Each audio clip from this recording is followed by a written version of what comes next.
On dirait qu'aujourd'hui, on dirait aujourd'hui que la nature humaine s'est complexifiée avec le temps. Comme le montrent d'ailleurs les innombrables courants religieux, comme le démontrent aussi les incalculables thérapies du corps, les thérapies de l'esprit, les thérapies de l'âme. En fait, on ne sait plus où donner de la tête, tellement il y en a. Tellement il y a des thérapies dans tous les sens.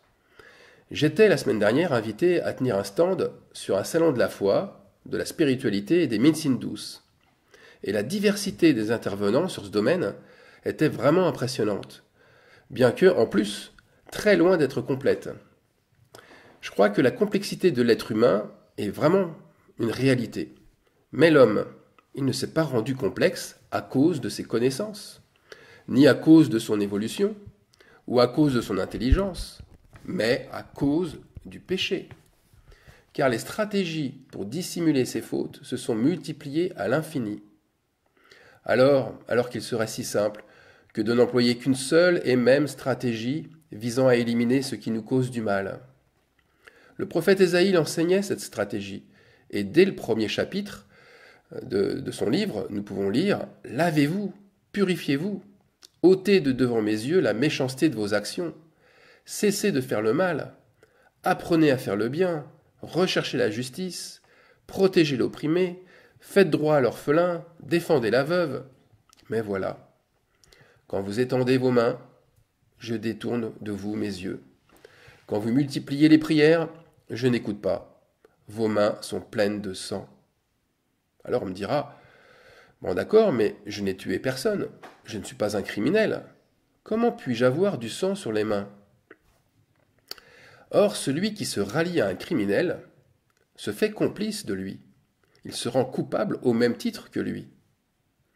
Alors un exemple connu et surprenant, c'est celui de constater que le syndrome de Stockholm existe partout, et pas seulement pour ceux qui ont été prisonniers de bandits kidnappeurs. Les kidnappés qui finissent par prendre parti pour leurs kidnappeurs, et c'est un fait avéré dans de nombreux témoignages, c'est ça le syndrome de Stockholm. Et on voit même s'interposer les victimes entre des policiers et leurs agresseurs. Eh bien, dans les regroupements religieux, qu'ils soient chrétiens ou autres, eh bien, nous assistons au même syndrome. Malgré la corruption qui y règne, les membres des églises continuent à défendre becs et ongles leurs enseignants. Et qu'ont-ils à gagner à les défendre? Ils ont à gagner la sécurité. Parce que le sentiment général de peur, eh bien, il va s'atténuer, et il va se transformer, et se transformer même en empathie. Une empathie très poussée pour les kidnappeurs religieux. C'est-à-dire qu'ils aiment leurs élites religieuses, leurs élites corrompues, oppressantes, qui les rassurent en fait. Ces élites qui mettent des chaînes spirituelles, par exemple en augmentant le poids de la culpabilité, en créant des dépendances, en obligeant à suivre des habitudes répétitives, des rites, des collectes d'argent, de nouvelles traditions, etc., etc. Bref, ces élites répandent un sang étranger sur l'autel, ce qui fait d'eux des criminels, et ils font de leurs victimes des complices. Alors dans cette situation de kidnapping accepté, je mets bien des guillemets entre kidnapping accepté, il y a donc un affaiblissement de la peur au profit d'un abandon. Ça veut dire que plutôt que de se battre pour la vérité, eh bien on se laisse sécuriser par les douces attentions de celui ou de celle qui nous a mis les chaînes.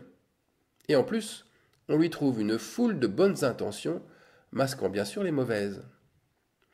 Eh bien, c'est véritablement de cette façon-là que la tiédeur s'installe chez un croyant. Il préfère la privation et les souffrances à la liberté. Cette liberté beaucoup moins sécurisante. Et oui, se laisser enseigner par l'Esprit Saint, ça n'est pas sécurisant. Il faut porter sa croix, il faut être prêt à tout sacrifier, même sa propre vie, et avoir une confiance aveugle en Dieu, marcher sur l'eau. Alors 2 Timothée 4,3. Il viendra un temps où les hommes ne supporteront pas la saine doctrine, mais ayant la démangeaison d'entendre des choses agréables, ils se donneront une foule de docteurs selon leurs propres désirs. Pourquoi choisit-on des docteurs, donc des personnes qui incarnent une sagesse supérieure? Ou choisit-on des docteurs parmi ceux qui ont un témoignage spirituel inédit, ou parmi des personnes ayant une autre explication de la foi, une vision particulière? Eh bien parce que, comme je le disais dans mon dernier message sur la superstition, tout se rapporte à soi-même. Comme nous sommes, par mauvaise nature, des êtres égocentrés, donc toujours centrés sur nous, nos choix sont pour la grande majorité orientés à partir de nos peurs et de nos angoisses. On recherche en premier à faire baisser le niveau de ce qui nous tourmente. Je prends des exemples.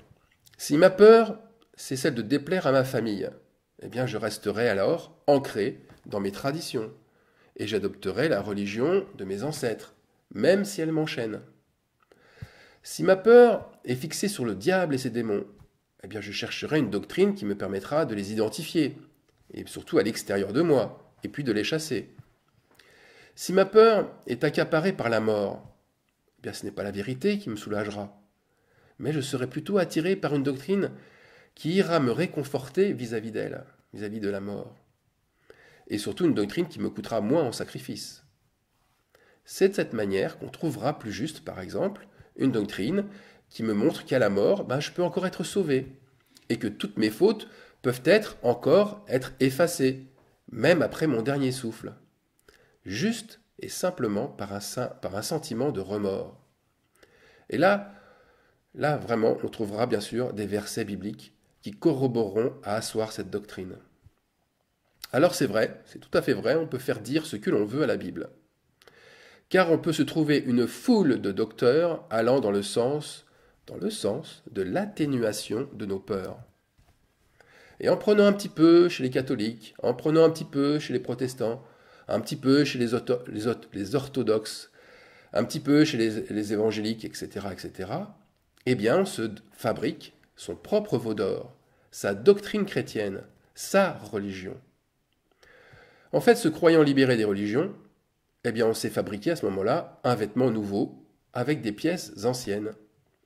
Ce n'est pas un vêtement neuf, c'est du rafistolage. Et on enseigne d'autres personnes, d'autres croyants, des dissidents, à faire de même, à prendre ce qui leur semble bon par-ci et de rejeter par-là ce qui les embête. Ce n'est pas l'esprit divin qui les conduit, c'est leur chair qui continue à flatter leurs désirs. Mais attention, agir de la sorte, c'est se moquer de Dieu. Dieu ne reviendra jamais sur sa parole. Il n'a pas évolué, lui.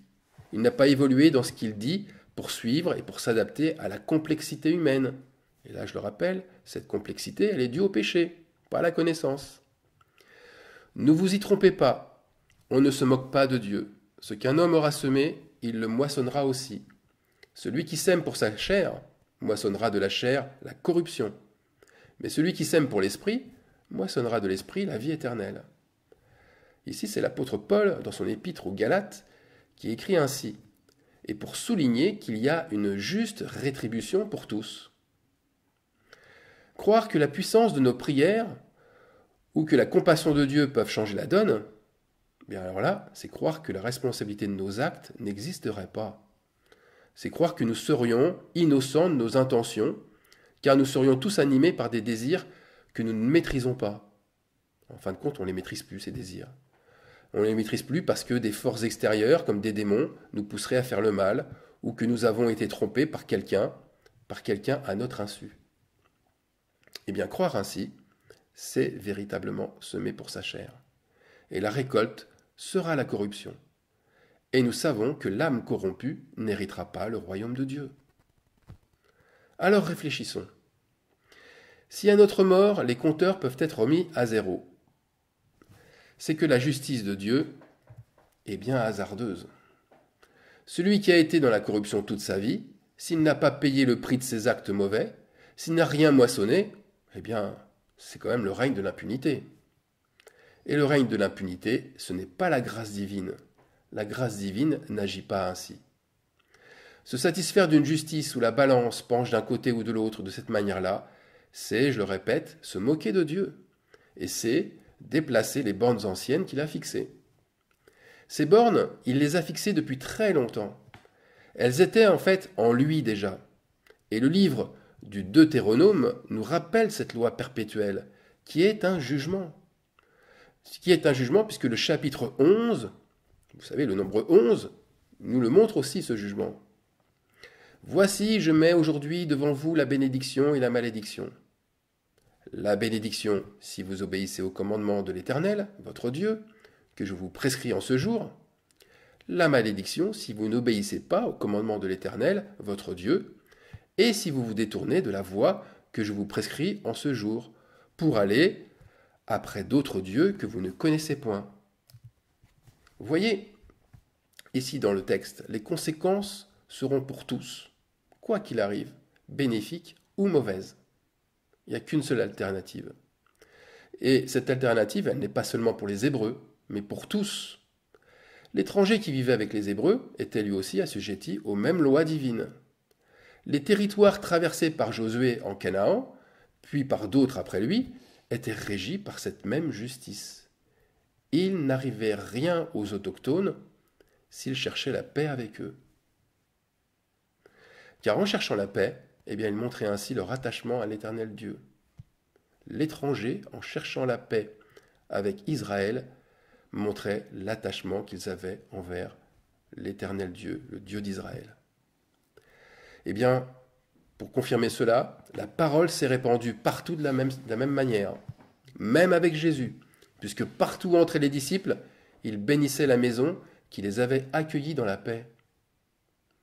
Pour ceux qui cherchaient plutôt les querelles et la guerre, eh bien, il fallait sortir d'eux, il fallait les fuir en secouant la poussière de ses pieds pour signifier qu'ils allaient récolter selon leur cœur et que le malheur les accompagnerait. Le signe véritable qui montre nos intentions de croyants, c'est la paix, et pas seulement la nôtre. Ceux qui cherchent les querelles, ils montrent simplement que leur cœur est attaché à de faux dieux. Et ce qui leur arrive de mauvais, c'est justice. Alors si vous pensez que ces conséquences mauvaises sont peu importantes après tout, et qu'elles ne feront que passer, c'est un petit peu comme après la pluie vient le beau temps, eh bien, je vous conseille de lire Deutéronome, chapitre 28, à partir du verset 15, et ce, pendant 53 versets. 53 versets de malédiction. La liste des malédictions, elle est longue, terrible et destructrice.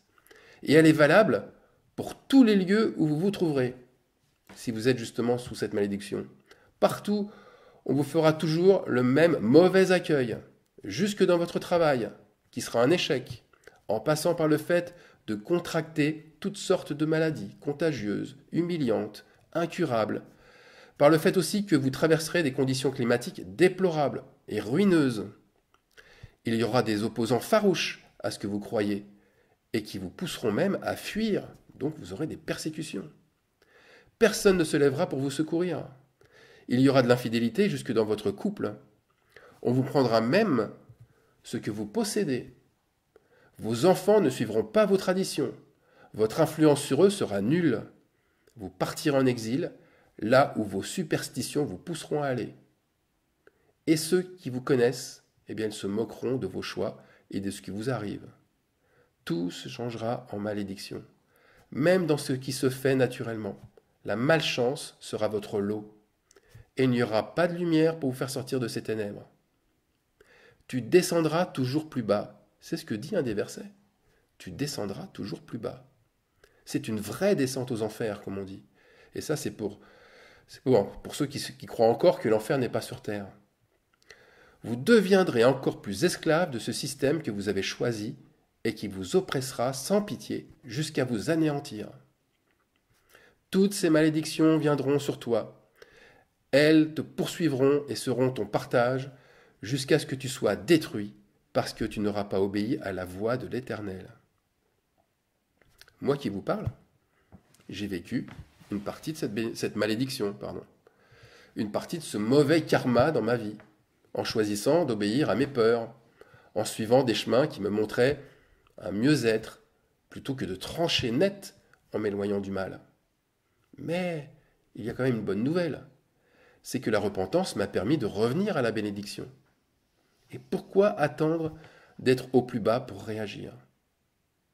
Dieu, il faut le savoir, il ne se réjouit jamais de sa colère. Il ne souhaite pas que sa colère augmente sur vous. Lorsque Jésus a renversé les tables des marchands du temple, est-ce que Jésus voulait les détruire? Voulait montrer qu'en fait de compte il allait les détruire? Non, Jésus voulait les choquer afin qu'ils abrègent le jugement qui était sur eux, afin qu'ils décident de stopper d'eux-mêmes leur corruption. Car Dieu a prévu 7 coupes de colère, et il ne viendra pas changer cette décision qu'il a prise par simple miséricorde. C'est une décision qu'il a prise dès le début. Vous savez, l'amour de Dieu est imbriqué dans sa justice. L'un ne marche pas sans l'autre. Croire qu'il est simplement bon, que c'est le bon Dieu, ça ne suffit pas. Je suis l'Éternel qui exerce la bonté. C'est pas écrit, il n'y a pas un point après, il y a une virgule.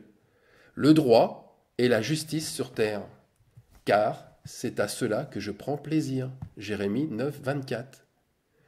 Celui qui comprend Dieu de la sorte, eh bien, il est considéré comme intelligent. C'est ce qu'affirme le verset précédent de Jérémie. Celui qui veut se glorifie d'avoir de l'intelligence et de me connaître. Par conséquent, connaître Dieu, c'est le fait d'associer sa bonté avec son droit et sa justice. C'est savoir que les coupes de colère, eh bien, elles ont ce sens, elles aussi. Dieu est bon aussi parce que les coupes existent. Sa bonté s'exprime aussi par sa colère. Apocalypse 16 décrit dans le détail les coupes de la colère de Dieu. Et voilà ce qui se passe au milieu d'elle. Au beau milieu d'elle, regardez ce qui est écrit. Et j'entendis l'autel qui disait « Oui, Seigneur Dieu Tout-Puissant, tes jugements sont véritables et justes. » L'autel qui parle. Un autel qui parle. C'est un autel magique? Non. Ce n'est pas un autel magique.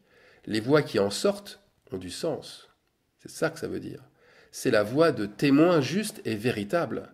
C'est la voix des prophètes et des saints persécutés, rejetés, mis à mort. Voilà pourquoi ils trouvent, eux, bonne, juste et véritable la colère divine. Elle ne vient pas sans raison, et elle a une intention bien réelle. C'est celle d'amener la création à genoux, la création tout entière. Le sang sur l'autel crie comme celui d'Abel. Abel, qui a été tué par son frère Caïn. La voix du sang de ton frère crie de la terre jusqu'à moi. Genèse 4, 10. Eh bien, tous ces croyants, dont le sang a coulé sur l'autel, ont été un agneau immolé, sacrifié injustement. Et le verset 11, qui annonce justement le jugement. Regardez le jugement du verset 11. De la voix du sang. Maintenant, tu seras maudit, même de la terre. Ça veut dire que toucher à un agneau de Dieu, eh bien, ça a des conséquences. Ce n'est pas ce que nous croyons qui nous protège. Ce n'est pas les mots que nous prononçons qui vont nous protéger. Ce sont nos actes bien réels. Nos œuvres nous précèdent toujours. Elles sont notre jugement. Apocalypse 22, 12. Voici, je viens bientôt, et ma rétribution est avec moi, pour rendre à chacun selon ce qu'est son œuvre, c'est-à-dire selon ce qu'il a fait. Et notre religion, si nous sommes attachés à elle, eh bien elle nous montrera une foi bien différente. Elle nous montrera une foi dans les rites, la foi dans des docteurs, qui ont eux-mêmes la foi dans une doctrine qui aura pour but de diminuer leur peur, la peur du jugement des œuvres mauvaises, de nos œuvres mauvaises. Cette peur, vous voyez, elle crée des besoins. Nous avons besoin alors d'un Dieu plus miséricordieux, voire laxiste. Ou alors, nous ressentons le besoin d'un Dieu encore plus légaliste, qui fera son tri selon la doctrine que chacun aura manifestée. Mais aucune tradition religieuse, quelle qu'elle soit, ne fera jamais de nous des témoins justes et véritables. Cette tradition religieuse fera encore plus rechercher des docteurs en tout lieu. Alors faisons attention. Christ est déjà revenu. La preuve, le monde reçoit sa rétribution. Des malheurs en cascade partout autour de nous. Ce n'est pas un hasard. Mais on peut encore inverser la tendance. On peut encore avoir une autre stratégie, je dirais une seule et unique stratégie. Alors n'attendez pas de tout perdre.